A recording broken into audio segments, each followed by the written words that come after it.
Welcome to Sridhar education. Dear student and aspirant, তোমাদের শ্রীধর এডুকেশনে সকলকে স্বাগত জানাচ্ছি। আমরা একটি সিরিজ করছিলাম যেখানে জেনারেল নলেজ বিষয়ে আলোচনা করছিলাম কারেন্ট অ্যাফেয়ার্সের ওপর। তো আজকে তার 5 নম্বর যে পার্ট সেটি আলোচনা করছি। চলো। আচ্ছা, প্রথম কোয়েশ্চেন দেখো কি বলছে, যে জাতিসংঘের কয়েকটি স্পেশালাইজ অর্গানাইজেশন এখানে উল্লেখ করেছে। তার মধ্যে কোন সংস্থাটি নোবেলের শান্তি পুরস্কার, শান্তিতে যে নোবেল পুরস্কার সেটি পায়নি?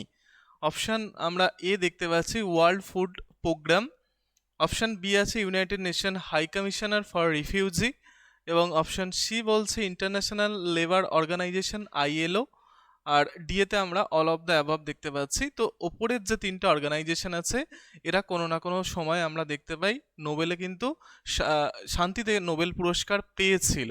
এটা ইউএনের তিনটেই গুরুত্বপূর্ণ অর্গান বলতে পারবো, বা তাদের অর্গানাইজেশন। তো তিনটেই কোনো না কোনো সময়ে তারা কিন্তু নোবেলে যে শান্তিতে যে নোবেল সেটা কিন্তু পেয়েছে। এই তিনটে অর্গানাইজেশনকে যদি একটু দেখি তারা কবে নোবেল পেয়েছিল। প্রথমেই আমরা ওয়ার্ল্ড ফুড প্রোগ্রাম যেটি আছে, রিসেন্টলি 2020 সালে তারা নোবেল পায়। রোমে যাদের হেডকোয়ার্টার, এটা 1961-এ তৈরি হয়েছিল। আইএলও এটা ইউএনের সব থেকে পুরনো, মানে যখন ইউনাইটেড নেশন তৈরি হচ্ছে 1945, তার আগে পরীক্ষায় কিন্তু কোয়েশ্চেন আসে যে ইউনাইটেড নেশনের আগে কোনটা সবচেয়ে পুরনো তাদের একটি অর্গানাইজেশন। তো আইএলও যার হেডকোয়ার্টার আছে জেনেভা সুইজারল্যান্ডে, 1969 সালে এই আইএলওকে কিন্তু শান্তিতে নোবেল দেওয়া হয়েছিল। এরপরে দেখো ইউএনএইচসিআর, এটাও খুব গুরুত্বপূর্ণ একটা অর্গানাইজেশন যারা রিফিউজিদের নিয়ে কাজ করে। 1950-এ তৈরি হয়েছিল এবং এরও জেনেভা সুইজারল্যান্ডের হেডকোয়ার্টার।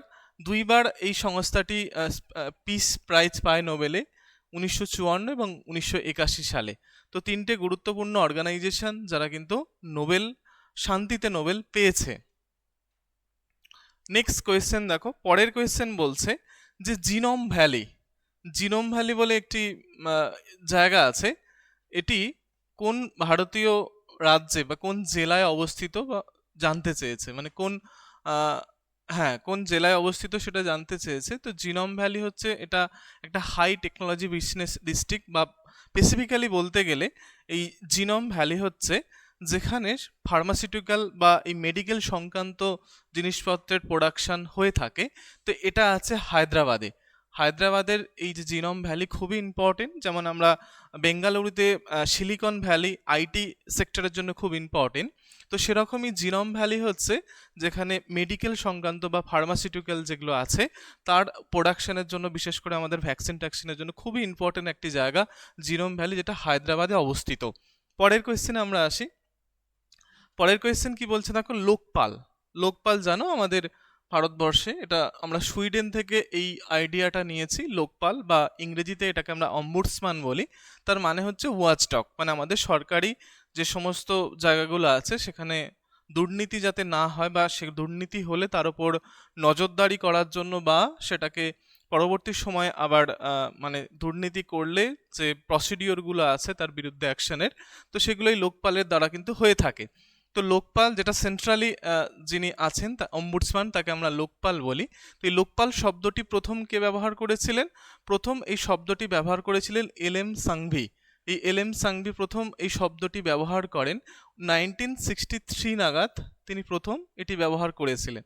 এই ভদ্রলোক কে ছিলেন? ভদ্রলোক ইনি হচ্ছেন আমাদের একসময় অবশ্যই লেখক, সেই সময় পলিটিশিয়ান, তার উপর তিনি পার্লামেন্টেরিয়ান ছিলেন, মানে সাংসদ ছিলেন। এছাড়াও তার বড় যেটা পরিচয়, তিনি একজন আমাদের ডিপ্লোম্যাট ছিলেন। কৃষ্ণা মেনন হচ্ছে ভারতবর্ষের সবথেকে দীর্ঘমেয়াদী একজন ডিপ্লোম্যাট, আর তার সেকেন্ড হাইয়েস্ট যদি সার্ভিং ডিপ্লোম্যাট দেখি তিনি কিন্তু এই এলএম সাংভি ছিলেন। তাহলে তিনি এই শব্দটি প্রথম ব্যবহার করেছিলেন লোকপাল। অম্বুডসম্যান যেটাকে বলছি, যার অর্থ হচ্ছে ওয়াচডগ, তার এগেনস্টে। নেক্সট কোয়েশ্চেনে আসি। পরের কোয়েশ্চেন কি বলছে দেখো, এনআইএ ন্যাশনাল ইনভেস্টিগেশন এজেন্সি, বারবার নিউজে রিসেন্টলি এই এজেন্সিগুলো আছে আমরা দেখতে পাচ্ছি। তো ন্যাশনাল ইনভেস্টিগেশন এজেন্সি যেটা আছে, তো এটা কবে তৈরি হয়েছিল? এটা তৈরি হয়েছিল কবে? যার হেডকোয়ার্টার আমরা দেখতে পাই নিউ দিল্লিতে অবস্থিত, এবং এর উদ্দেশ্য হচ্ছে ভারতবর্ষের মধ্যে কাউন্টার টেরোরিজম এর এগেনস্টে অ্যাকশন নেওয়া। কাউন্টার টেরোরিজম হচ্ছে এর উদ্দেশ্য। এটা 2008 সালে মানে মুম্বাই অ্যাটাকের পরে কিন্তু এটা তৈরি হয়েছিল। যখন মুম্বাইতে তোমরা জানো যে খুব বিভৎস একটা ভয়াবহ টেরর অ্যাটাক হয়েছিল, তারপরেই ভারতবর্ষে কাউন্টার টেরোরিজমের জন্য এই ন্যাশনাল ইনভেস্টিগেশন এজেন্সি বা এনআইএ তৈরি করা হয়েছিল। এই এনআইএ হোম মিনিস্টারের অধীনে কিন্তু কাজ করে। পরে next 5 number question, Gopalpur deep sea port, একটি গভীর সমুদ্র বন্দর যে গোপালপুর, সেটা রিসেন্টলি নিউজে ছিল। তার কারণ হচ্ছে এই পোর্টটি আমরা যেটা দেখি একটা সেচ অঞ্চল, যেখানে আদানি একটি তাদের যে পোর্ট ব্যবস্থাপনা আছে, তো তার অধীনে এটা রিসেন্টলি তারা এটাকে করেছে আর কি, মানে তাদের মানে অধীনে এসেছে। তো এই গোপালপুর ডিপ সি পোর্ট কোন রাজ্যে আছে? তো এটাই আমাদের ইস্ট যে উপকূল আছে, মানে পূর্ব উপকূলের উড়িষ্যা রাজ্যের মধ্যে এই গোপালপুর যে গভীর সমুদ্র বন্দর, সেটি কিন্তু অবস্থিত। অপশন এ আমাদের উড়িষ্যা অ্যান্সার হচ্ছে। নেক্সট 6 নম্বর কোয়েশ্চেন কি বলছে? বলছে নীল হেলমেট বা যেটাকে আমরা ব্লু হেলমেট বলছি, তো ব্লু হেলমেট কোনটি পরিচিত? কাদেরকে আমরা ব্লু হেলমেট বলি? খুব বিখ্যাত বা জনপ্রিয় একটি নাম ব্লু হেলমেট বলা হয় ইউএন এর যে পিস কিপিং ফোর্স আছে, ইউএন এর যে পিস কিপিং ফোর্স আছে, এদেরকে আমরা বলছি যে ইউএনও ব্লু হেলমেট। এরা ব্লু হেলমেট পরে থাকে, এই সমস্ত পিস কিপিং যারা ফোর্স আছে। অলমোস্ট 2022 সালের যে লাস্ট ডেটাটা পাওয়া গেছে, সেখানে অলমোস্ট 81,000-এর মতো এখানে 81,000 প্লাস পার্সোনাল আছেন, মানে বিভিন্ন দেশ থেকে আর্মি পার্সোনাল আছেন। তার মধ্যে বাংলাদেশের সব থেকে বেশি সেনাবাহিনী এখানে কন্ট্রিবিউট করে বাংলাদেশ থেকে। তারপরে ভারতবর্ষ আছে, ভারতবর্ষ থেকে সব থেকে বেশি আমাদের যে অফিসারেরা কিন্তু এই পিস কিপিং ফোর্সে যান। আর যদি ভারত মানে এই যে পিস কিপিং ফোর্স আছে, এর মধ্যে সব থেকে শহীদ হয়েছেন কিন্তু ভারতীয়রা বেশি। তো অপশন বি হচ্ছে এক্ষেত্রে অ্যান্সার, পিস কিপিং। আর যে এই যে পিস কিপিং ফোর্সটা আছে, পিস কিপিং ফোর্সের যদি বলে commander, commander in chief K? Commander in chief হচ্ছেন যিনি আমাদের ইউএন সেক্রেটারি জেনারেল আছেন বর্তমানে, যেমন অ্যান্টনিও গ্লুটারেস আছেন, তিনি হচ্ছেন কিন্তু কমান্ডার ইন চিফ এই ইউএন যে পিস কিপিং ফোর্স আছে, যাদেরকে আমরা ব্লু হেলমেট বলে থাকি। নেক্সট কোয়েশ্চেন কি আছে দেখো, ন্যাশনাল থার্মাল পাওয়ার কর্পোরেশন বা এনটিপিসি, এই এনটিপিসি কবে তৈরি হয়েছিল? এই এনটিপিসি কবে তৈরি হয়েছিল? এনটিপিসি হচ্ছে ভারত সরকারের আমাদের যে কোল অ্যান্ড পাওয়ার মিনিস্ট্রি আছে, তার অধীনে এটা অ্যাডমিনিস্ট্রেড হয়। এটা একটা সেন্ট্রাল যে পিএসইউ যেগুলোকে আমরা বলি, বা যেগুলো আমরা পাবলিক আন্ডারটেকিং কোম্পানি বলি, তো এই যে পিএসইউটা আছে, এটা যে ক্যাটাগরি আমরা দেখতে পাই সরকারের, সেটা হচ্ছে মহারত্ন কোম্পানির মধ্যে আসে। এটি মহারত্ন কোম্পানির মধ্যে আসে। মহারত্ন আছে, নবরত্ন আছে, মিনিরত্ন আছে। তো তার মধ্যে মহারত্ন হচ্ছে সর্বোচ্চ যে কোম্পানিগুলো যাদের শেয়ার ভ্যালু অনেক বেশি বা যাদের মার্কেট ভ্যালু, এবং বিদেশে যাদের বিভিন্ন কার্যকলাপ আছে, তাদেরকে আমরা মহারত্নের তকমা দিয়ে থাকি। তো এক্ষেত্রে দেখো 1975 সালে এই এনটিপিসি তৈরি হয়েছিল, যার হেডকোয়ার্টার কিন্তু নতুন দিল্লিতে। পরের কোয়েশ্চেন কি বলছে, ইউটিআই বলে একটি ব্যাংক ছিল, ইউটিআই ব্যাংক তৈরি হয়েছিল কবে? 1993-তে তৈরি হয়েছিল। 1993 সালে একটি ব্যাংক তৈরি হয় যার নাম হচ্ছে ইউটিআই। পরবর্তী সময়ে এর ব্যাংকটি 2007 সালে নাম পরিবর্তন করে। তো এই ব্যাংকটির নাম বর্তমান নাম কি? ব্যাংকটির বর্তমান নাম হচ্ছে অ্যাক্সিস ব্যাংক। এটা একটা বেসরকারি বা এটাকে প্রাইভেট কমার্শিয়াল ব্যাংক, যেটা আমরা দেখতে পাই যে 2007 সালে ইউটিআই ব্যাংক নাম পরিবর্তন করে অ্যাক্সিস ব্যাংক হয়েছিল। পরের কোয়েশ্চেনে আমরা আসি, কি আছে দেখো, employment working group EWG, employment working group, এরা কাজ করে সাধারণত বিশেষ কিছু সোশ্যাল ইস্যু, লেবারদের নিয়ে, তারপর আরও কিছু সোশ্যাল যে ইস্যুগুলো আছে সাধারণত, তো এই বিষয়গুলোকে নিয়েই দেখি যে এই এমপ্লয়মেন্ট ওয়ার্কিং গ্রুপ কাজ করে থাকে। কিন্তু এটা কোন প্রতিষ্ঠানের একটি ফোরাম? আইএলও, ইউএন, G20 না ওয়ার্ল্ড ব্যাংক? এটা হচ্ছে G20-র একটি ফোরাম, যেটা আমরা দেখি যে এমপ্লয়মেন্ট ওয়ার্কিং গ্রুপ G20-র অধীনেই কাজ করে থাকে। নেক্সট দেখো, which Indian state observe Utkal দিবস? উৎকল দিবস কবে পালন করা হয়? উৎকল জানো, এটা 1 এপ্রিল পালন করে। এটা উড়িষ্যা পালন করে। উড়িষ্যার প্রাচীন যদি নাম দেখি, বা সেটি উৎকল নামে পরিচিত। এছাড়া উড়িষ্যার যে উপকূল, সেটাও কিন্তু উৎকল উপকূল নামে পরিচিত। তো এই যে উৎকল দিবস পালন করা হচ্ছে, উড়িষ্যায় পালন করা হচ্ছে, এবং এই উৎকল দিবস প্রথম পালন করা হয়, বা পরবর্তী সময়ে কোন দিনটাকে স্মরণে এরা পালন করে? 1937-এ, ভুল বললাম, 1936-এ প্রথম আমরা দেখতে পাই উড়িষ্যা রাজ্য তৈরি হয়েছিল। সেই উড়িষ্যা রাজ্য যখন তৈরি হচ্ছে 1936-এর 1 এপ্রিল, এই 1 এপ্রিল দিনটাকেই উৎকল দিবস হিসেবে কিন্তু পালন করা হয়। নেক্সট কোয়েশ্চেন দেখো কি আছে। 1 এপ্রিল 2014 সালে কোন ইনস্টিটিউটটা 90 বছর পূরণ করেছে?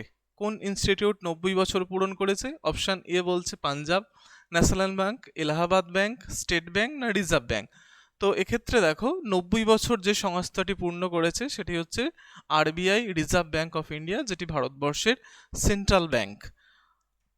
আচ্ছা, এই যে রিজার্ভ ব্যাংক কবে তৈরি হয়েছিল? রিজার্ভ ব্যাংক 1935 সালে তৈরি হয়, কিন্তু 1934 সালের আরবিআই অ্যাক্ট দ্বারা। আরবিআই অ্যাক্ট, এবং এর পিছনে একটি কমিশনের সুপারিশ ছিল, সেটা হচ্ছে হিলটন ইয়ং কমিশন। এর হেডকোয়ার্টার মুম্বাইয়ে, যদিও প্রথম 2 বছর কলকাতায় ছিল, এবং পরবর্তী সময়ে 1937 সালে সেটা মুম্বাইয়ে শিফট হয়ে যায়। আচ্ছা, পাঞ্জাব ন্যাশনাল ব্যাংক, যেটা 1894 সালে হয়েছিল, দিল্লিতে তার হেডকোয়ার্টার। এই পাঞ্জাব ন্যাশনাল ব্যাংকের তৈরি করার পিছনে, বা এটা এস্টাবলিশ করার পিছনে ভারতীয় একজন ফ্রিডম ফাইটার, তিনি হচ্ছেন লালা রাজপথ রায়, তার কিন্তু একটা অবদান কিন্তু আছে। আর এটি প্রথম ভারতীয়দের দ্বারা, মানে ভারতীয়দের ক্যাপিটালে এবং ভারতীয়দের পরিচালনায় প্রথম ব্যাংক এই Punjab national bank. Allahabad bank 1865, পাঞ্জাবের আগে, কিন্তু এখানে যারা ক্যাপিটাল বা পরিচালনার ক্ষেত্রে বিদেশিরা ছিলেন। তো এটা সম্পূর্ণ ভারতীয় ব্যাংক প্রথমে কিন্তু ছিল না, যেটা পাঞ্জাব ন্যাশনাল ব্যাংক প্রথম সম্পূর্ণ ভারতীয় ব্যাংক। এলাহাবাদ ব্যাংকের হেডকোয়ার্টার কলকাতায়। আর এসবিআই জানো 1955 সালে এটা জাতীয়করণ করে তৈরি করা হয় এসবিআইটা।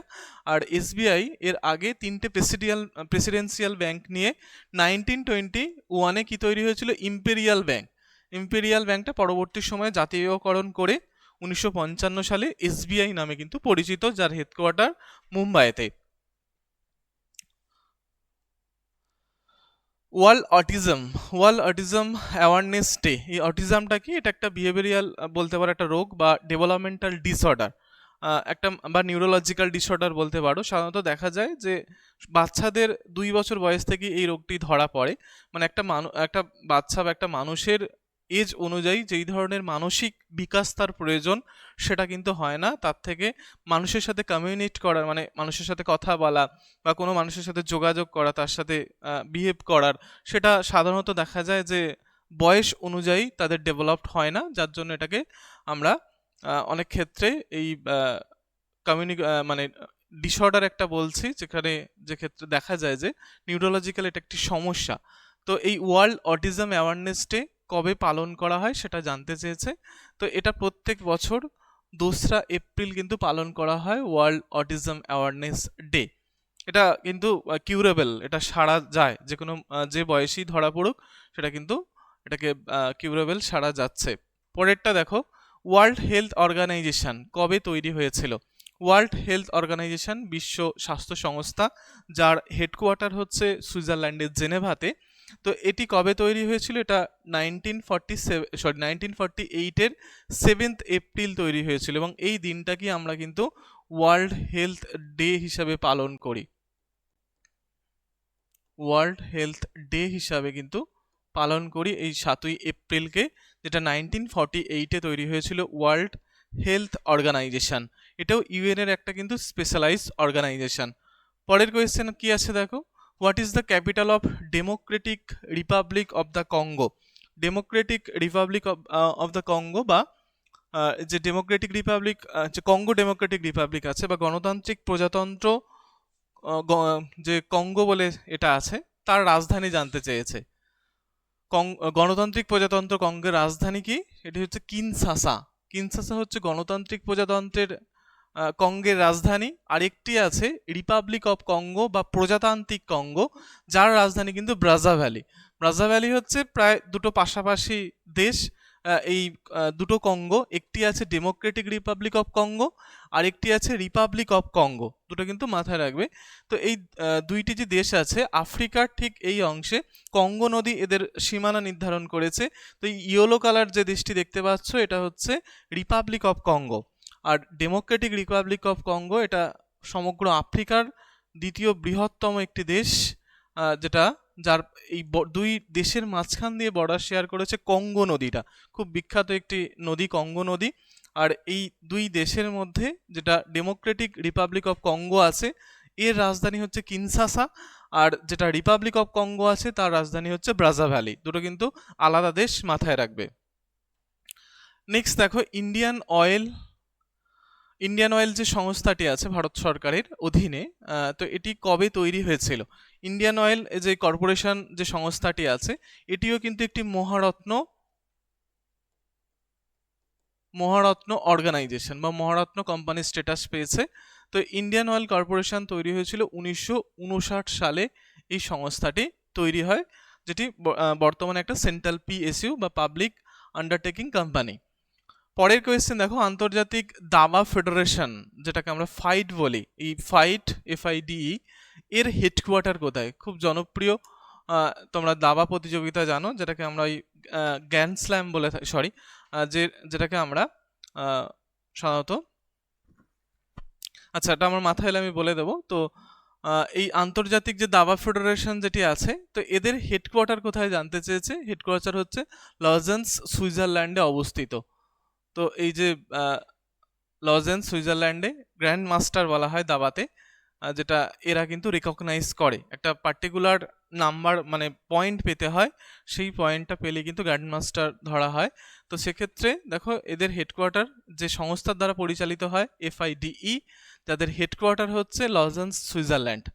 নেক্সট পরের কোয়েশ্চেনে আমরা আসি, ন্যাশনাল মেরিটাইম ডে, জাতীয় মেরিটাইম দিবস কোন দিনটাতে পালন করা হচ্ছে? ন্যাশনাল মেরিটাইম ডে হচ্ছে 5th এপ্রিল পালন করা হয় প্রত্যেক বছর।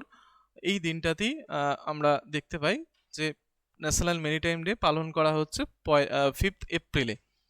আচ্ছা নেক্সট কোয়েশ্চেন কি আছে দেখো, ন্যাটো কবে তৈরি হয়েছিল? বারবার নিউজে আসছে এই সংস্থাটি, এটি একটি বলতে পারো যে মাল্টিল্যাটারাল মিলিটারি অর্গানাইজেশন ন্যাটো, যেটি কবে তৈরি হয়েছিল? এটি তৈরি হয়েছিল 1949 সালে। এই ন্যাটো তৈরি হয়। ন্যাটোর হেডকোয়ার্টার যদি দেখো তাহলে বেলজিয়ামের ব্রাসেলস বলে যেটা আছে, সে ব্রাসেলসে হচ্ছে এদের হেডকোয়ার্টার। আর এই ন্যাটোতে টোটাল বর্তমানে যে সদস্য সংখ্যা সেটা কিন্তু 32 জন সদস্য আছে। এই 32 জনের মধ্যে 30 জন সদস্য আছে ইউরোপ থেকে, 30 জন সদস্য আছে ইউরোপ থেকে, আর 2 জন সদস্য আছে সেটা হচ্ছে নর্থ আমেরিকা থেকে।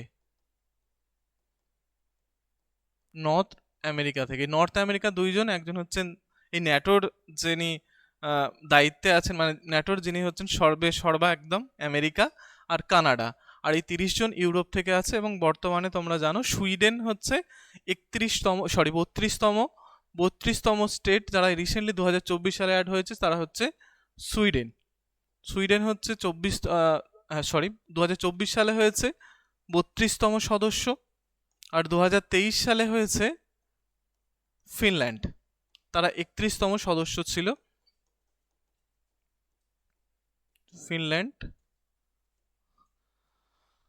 2024-এ রিসেন্টলি সদস্য বা 32তম সদস্য হয়েছে সুইডেন, আর 31তম সদস্য হয়েছে কিন্তু ফিনল্যান্ড। আর এটা কবে তৈরি হয়েছে? 1949-এ। বর্তমানে কিন্তু 32 জন এর সদস্য রাষ্ট্র আছে। আর এই ন্যাটোর মধ্যে খুব ইম্পর্টেন্ট একটা আর্টিকেল আছে, যেটা কিন্তু পরীক্ষায় আসার খুব সম্ভাবনা আছে বা অলরেডি এসেছে, সেটা হচ্ছে আর্টিকেল 5। আর্টিকেল 5টা খুব ইম্পর্টেন্ট। কেন ইম্পর্টেন্ট? তার কারণ হচ্ছে এই আর্টিকেল 5 অনুযায়ী যদি কোনো রাষ্ট্রের, মানে এই যে সদস্য রাষ্ট্রের বিরুদ্ধে বা কোনো একটা পার্টিকুলার ইন্ডিভিজুয়াল সদস্যের বিরুদ্ধে কেউ মিলিটারি আক্রমণ করে, শুধুমাত্র মানে ওই দেশের প্ররোচনা ছাড়া, বা ওই দেশ আগে যদি না আক্রমণ করে, যদি মিলিটারি আক্রমণ হয় তাহলে সেক্ষেত্রে দেখা যায় সেটা ধরা হয় সমগ্র ন্যাটোর ওপর আক্রমণ, এবং এই 32টা দেশ কিন্তু তার সাপোর্টে বা ডিফেন্সে বা অ্যাটাকে কিন্তু আসবে সেটা দেশের বিরুদ্ধে। এই আর্টিকেল 5টা কিন্তু মাথায় রাখবে। মানে আর্টিকেল 5 কি বলছে, যদি কোনো মানে কোনো ইন্ডিভিজুয়াল মেম্বারের ওপর অ্যাটাক হয় তাহলে সমগ্র ন্যাটো সদস্যদের ওপর অ্যাটাক হিসাবে কিন্তু ধরা হবে এবং তারা তার রেসপন্স করবে। এই আর্টিকেল 5টা কিন্তু খুবই ইম্পর্টেন্ট। নেক্সট কোয়েশ্চেন দেখো, জনপুট বলে একটি জায়গা আছে। তো এই জনপুট জায়গাটি নতুন একটি পরীক্ষা কেন্দ্র হয়েছে ডিআরডিওর। তো এটি কোথায়, কোন রাজ্যে অবস্থিত? ভারতের একটি নতুন ডিআরডিওর পরীক্ষা, মানে এখানে ওয়েপেন টেস্ট করা হবে, মানে অস্ত্রশস্ত্র পরীক্ষা করা হবে। এটা উড়িষ্যার যে খুব ইম্পর্টেন্ট একটি সেন্টার আছে ডিআরডিওর, যেখান থেকে ওয়েপন টেস্ট করা হয় বা অস্ত্রশস্ত্র টেস্ট করা হয়, যার নাম হচ্ছে চাঁদিপুর। সেই চাঁদিপুর খুব কাছেই অবস্থিত এই জনপুট। জনপুট হচ্ছে আমাদের ওয়েস্ট বেঙ্গলে অবস্থিত। ওয়েস্ট বেঙ্গলের পূর্ব মেদিনীপুর বা ইস্ট মেদিনীপুরের মধ্যে একটি জায়গা আছে, কোনটাই বলে একটি ব্লক আছে। এই কোনটাই ব্লকের মধ্যেই কিন্তু এই জনপুট আছে, যেটা ডিআরডিও রিসেন্টলি সিলেক্ট করেছে জায়গাটাকে বা ডেভেলপ করছে একটি ওয়েপন টেস্ট সেন্টার হিসাবে, এবং চাঁদিপুরের খুব কাছেই, যেটা জানো যে উড়িষ্যার যে চাঁদিপুর উপকূল আছে সেখান থেকে ডিআরডিও অলরেডি সেখান থেকে তাদের একটি টেস্ট সেন্টার আছে। নেক্সট পরের যেটি question, national anti doping agency, খুব ইম্পর্টেন্ট একটি এজেন্সি, যারা আমাদের দেশের বিভিন্ন যে যারা অ্যাথলিটস আছে তাদের ওপর যাতে এই তারা কোনোভাবেই ড্রাগস সেবন না করতে পারে বা তাদেরকে গাইড করার জন্য বিভিন্ন ক্ষেত্রে এই ন্যাশনাল অ্যান্টি যে ডোপিং এজেন্সি কাজ করে থাকে। তো এরা কাদের অধীনে সাধারণত কাজ করে থাকে? এরা হচ্ছে আমাদের যে মিনিস্ট্রি অফ স্পোর্টস ডিপার্টমেন্ট আছে ভারত সরকারের, এই মিনিস্ট্রি অফ স্পোর্টস ডিপার্টমেন্টের অধীনেই এই ন্যাশনাল অ্যান্টি ডোপিং এজেন্সি কাজ করে। এটা স্থাপনা হয়েছিল 2005 সালে। খুব ইম্পর্টেন্ট একটি এজেন্সি, যারা এই যে রিসেন্টলি অলিম্পিক বা বিভিন্ন ইন্টারন্যাশনাল বা ন্যাশনাল লেভেলের যে গেমগুলো হয়ে থাকে বা স্পোর্টসগুলো হয়ে থাকে, সেখানে অ্যাথলিটস বা খেলোয়াড়দের যে ডোপিং টেস্ট সেটা কিন্তু এই সংস্থাই করে থাকে। ইন্টারন্যাশনালি বিভিন্ন সংস্থার সঙ্গে তারা গাঁটছাড়া করে। তো এটা মাথায় রাখবে, খুব ইম্পর্টেন্ট একটি অর্গানাইজেশন। দেখো আজকের যে কারেন্ট অ্যাফেয়ার্সের ওপর, কারেন্ট টপিক্সের ওপর যে জেনারেল অ্যাওয়ারনেস বা যে জেনারেল স্টাডিজের যে কোয়েশ্চেন, 20টি কোয়েশ্চেন ছিল, খুব ইম্পর্টেন্ট। তোমরা এই কোয়েশ্চেনগুলো অবশ্যই দেখবে। আর আপকামিং যেসব পরীক্ষাগুলো আছে সেখানে কিন্তু আসার খুবই সম্ভাবনা আছে। এটা 5 নম্বর সেট, এরপর খুব দ্রুত আমি 6 নম্বর সেটটি আনবো। তো আমাদের যদি ক্লাস ভালো লাগে আমাদের চ্যানেলটি সাবস্ক্রাইব করো, এবং যদি কোনো কোয়ারি থাকে হোয়াটসঅ্যাপ নাম্বারে তোমাদের কোয়ারি জানাতে পারো ক্লাস সম্পর্কিত। আর এই সিদর এডুকেশনের একটি টেলিগ্রাম চ্যানেল আছে, সেখানেও তোমরা জয়েন হতে পারো সমস্ত আপডেট পাওয়ার জন্য। তো আজকের ক্লাস এই পর্যন্তই। সকলকে ধন্যবাদ।